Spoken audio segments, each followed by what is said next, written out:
Ang programang ito ay rated SPG, striktong patnubay at gabay ng magulang ang kailangan. Maaaring may masiselang tema, lengguwahe, karahasan, sexual, horror o droga na hindi angkop sa mga bata. Dito na nga kaya magpapaalam itong si David sapagkat nabaril nga ito ni Vera.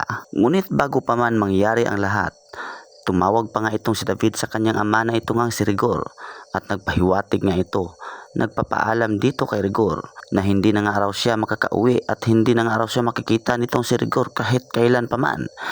At dito na nga nagtataka itong si Rigor kung bakit nga raw ito nasasabi ni David dahil alam naman itong si Rigor na masyado naman daw maingat itong si David. Kaya naman hindi na nga mapakali ngayon itong si Rigor kung bakit nga nasasabi iyon ni David. At dito nga nagmamadali itong si Rigor na hanapin itong si David.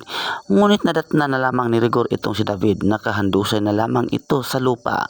At duguan pa nga ito dahil nga sa sugat nito nung binugbog ni Miguelito. Ngunit ang ipinagtataka ngayon itong si Rigor kung bakit nga may sugat itong si David sa baril. Kaya naman hinahanap na ngayon ni Rigor itong si Vera, ngunit hindi mahanap-hanap ni Rigor dahil hawak na ito ni Miguelito.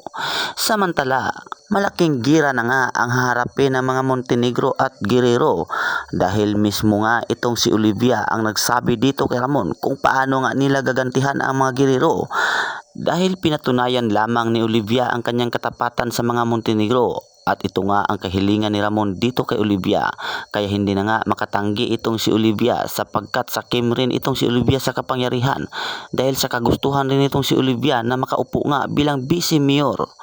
Kaya dito nga nagawa ngayon ni Olivia na ipagkalulong ang kanyang pamilya Guerrero. At yan na lamang mga kaibigan ng ating pinakamainit na tagpo sa EPG's Batang Quiapo. Kaya kung kayo ay baguhan pa dito sa aking channel, pahingi naman ng like at paki-subscribe na din at paki-share. Maraming salamat sa inyong pakikinig at panonood.